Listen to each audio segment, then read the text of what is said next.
We found out this week that TikTok and Meta have banned some state Russian media accounts from the apps. Quote, earlier this month, Meta announced that it had banned RT and a handful of other Russian state media networks from the platform after the discovery of a scheme to use, quote, right-wing conservatives in the US to amplify political discourse, right? So this was the conversation around and I remember listening to a podcast, if I can find it, I'll leave it in the description down below, talking about this, where Russia looked and wanted to basically destabilize the concept of the current US election, to basically make you and ask you to question a lot of what every candidate is saying, a lot of etc., which I don't necessarily think is a bad thing, but for the average person who maybe wouldn't go into detail on fact checking these things,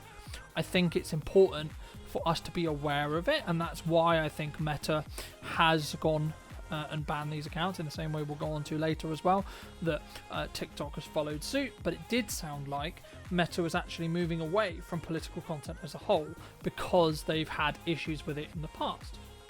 This is a clear move, in my opinion, from Meta and TikTok to make sure that this year's US election is as fair as possible. Hello my friends, did you know that 99.1% of you do not subscribe? So could we please change that? And if we do, my promise to you is I will continue to share my views, my opinions, the opportunities I see on social media, those things that could explode and really, really help your business with the news going on in social media. So thank you ever so much for joining me, and back to the topic episode.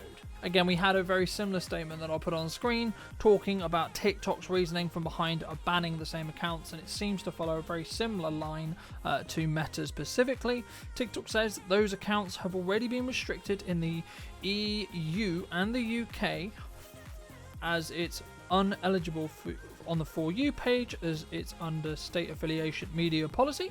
It sounds like Meta is moving away from the policy, as I said before. Quote, TikTok also published the latest.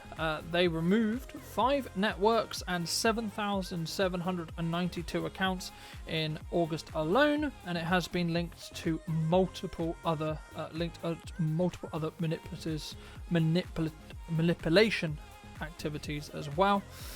Some reports have questioned if Meta will go as far as fully blocking the Russian TV station fully on the platform, because there is some splinter and parts of the RT media entity still kind of existing, but it's been very suppressed as well on Facebook, rather than going after, quote, some of the tools, end quote, for Russians' alleged misinformation tools.